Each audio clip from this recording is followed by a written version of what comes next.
Welcome back नाज़रीन।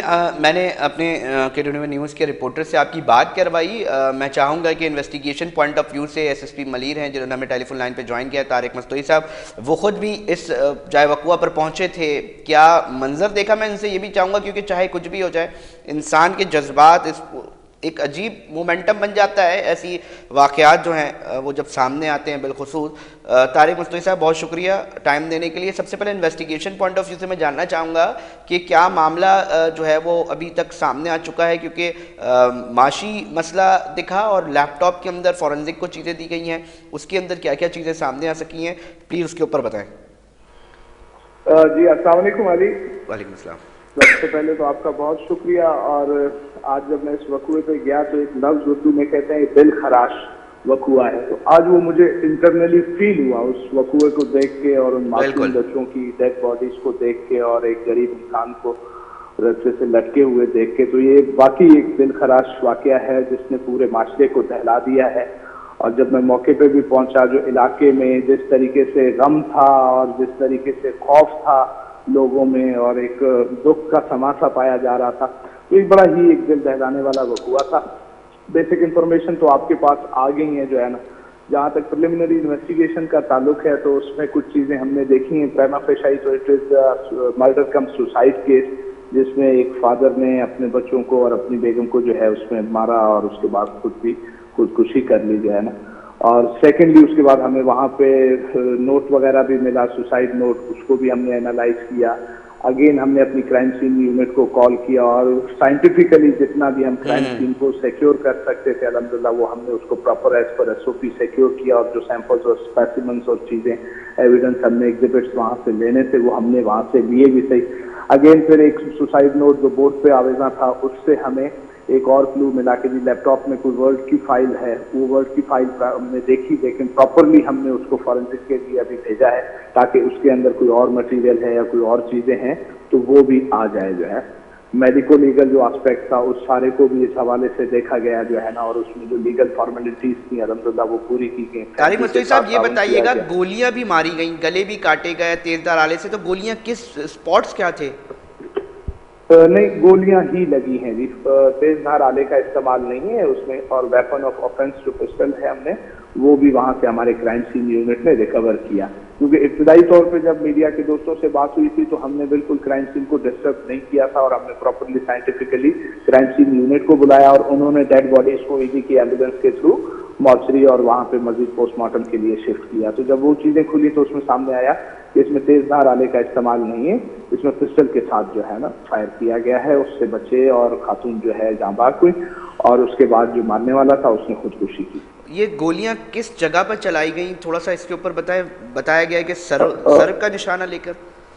अली इसमें अभी चीजें जो है ना पोस्टमार्टम रिपोर्ट जब आएगी तो हम प्रॉपरली फिर डिस्क्लोज करेंगे। आप माशाल्लाह क्राइम की बीट से बहुत वाकिफ हैं, बिल्कुल चीजें देखते रहते हैं, तो इसमें इमेच्योरली कोई चीज डिस्क्लोज। अच्छा तारिक साहब, एक और मामला हम ये जाएंगे चाहना, क्योंकि जो हमने बॉडीज देखी बच्चों की, कम से इनकी उम्रें भी बता दिएगा कितने छोटे थे, और ये बताइएगा वो मज़ाहमत नहीं की तो कोई ऐसा जहर दिया गया था पहले मारने से पहले? अभी इस तरह से है कि हमने भी प्रॉपर ओपन रखा है, इन्वेस्टिगेशन को भी हमने क्लोज नहीं किया। इस हवाले से भी हमने जो है ना रिक्वेस्ट की है, स्पेसिमेंस वगैरह लिए जाएंगे। हमारे जहन में भी आ रहा है कि जिस तरीके से वो लेटे हुए हैं कोई रेजिस्टेंस नहीं है, पॉसिबिलिटी है, हो सकती है, मेरा पुलिस ऑफिसर के हिसाब से जहन मेरा भी यही काम कर रहा है कि पॉसिबिलिटी है इंटॉक्सिकेट किया हो बच्चों को उसने ताकि उनको तकलीफ ना हो, वो हिले झुले ना, या कोई तरह से, क्योंकि उसने ये सारा सोच समझ के किया और उसको सारा डॉक्यूमेंट किया और नोट्स छोड़े और अपने लैपटॉप में चीजें ड्रॉप करी जो है, तो उससे पॉसिबिलिटी हो सकती है। लेकिन वो पैथोलॉजिकल जब रिपोर्ट्स आएंगी तो उससे इंशाल्लाह। उम्रें क्या थी बच्चों की तारिक साहब? आप तो, मैंने तो ये भी सुना है आपकी भी आप दीदा हो गए थे, सब वहाँ पर परेशान, एक अजीब व गरीब सूरत हाल में थी। उम्रें क्या थी बच्चों की? जी बिल्कुल इसी तरह ही मासूम थे और बड़ी कम उम्रें जो है ना। और मेरे अंदाजे के मुताबिक जो बड़ा वाला है जिब्राइल जो है वो कोई 7 साल का होगा, और देन जो छोटा है मिकाइल उसकी उम्र कोई ऑलमोस्ट 5 साल के करीब लग रही थी अंदाजन। और जो बच्ची थी मासूम उम्मे हानी उसका नाम है, उसकी एज कोई तकरीबन 3 से 4 साल के करीब होगी। सर तारिक साहब, एक मामला गुलिस्तान जौहर में भी हुआ था, उसमें भी कुछ नशा आवर चीज़ें इस तरह का शुबा जाहिर किया गया था कि नशे की हालत में था। इस वाले केस के अंदर कोई ऐसी चीज़ तो अब तक सामने नहीं आई है ना?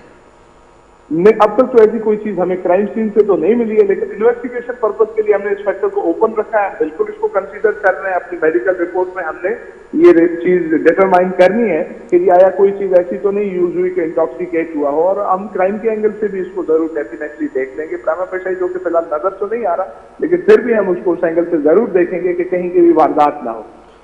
मतलब मैं ये समझ रहा हूँ, आखिरी सवाल करने जा रहा हूँ कि जहनी दबाव लोग इसको बिल्कुल लाइट लेते हैं कि किस लेवल की चीज़ है, कितनी ज़िंदगियाँ ख़ानदान उजड़ सकते हैं इससे। इसके ऊपर मतलब मैं तो कह रहा हूँ अवेयरनेस देने की ज़रूरत है। तारिक साहब क्या कहते हैं, क्योंकि जहनी दबाव एक बहुत बड़ा मसला बन चुका है माशी हालात के बायस, दीगर मामलात के बाद जो जो जहनी दबाव है, मतलब कौन बच्चों को मारता है, तसव्वुर करते हुए भी जो है रोंगटे खड़े हो जाते हैं।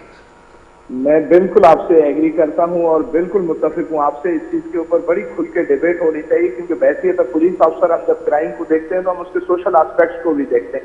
इससे पीछे भी शायद आपको याद हो कि मरीज सिटी में भी एक वकूआ हुआ था, एक बंदे ने अपनी बीवी को मार दिया और एक मामूली छोटा सा बच्चा था 3-2.5 साल का, वो बैठा रहा और हमने उसको रेस्क्यू किया वहां से जो है।